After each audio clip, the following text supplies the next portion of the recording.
On today's video, I'm going to show you how to make up a solvent weld joint on a piece of 40mm waste pipe. Okay, so to do the job, you need to cut the piece of pipe square and then remove any burrs that might be on the pipe. Now to do that, I normally use a Stanley knife. And you go just inside the pipe, and you're looking for it to be nice and smooth inside there, and then just run it round the outside of the pipe.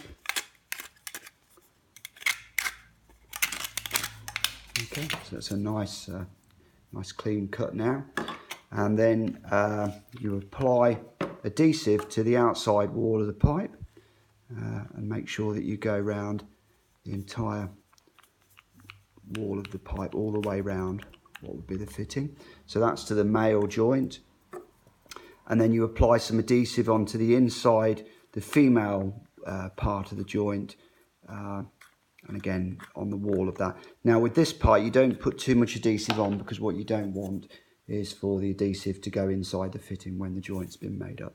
And then all you do is simply push it together, and then we do the same for the other part. Deburr.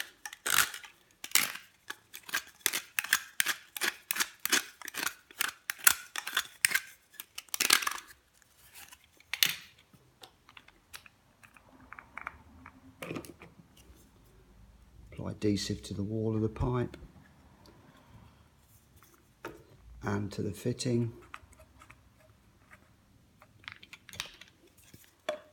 and push it together.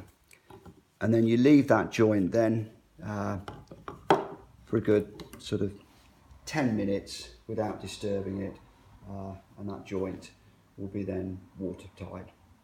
Okay, so that ends today's tutorial on how to make up a solvent weld joint on waste pipe.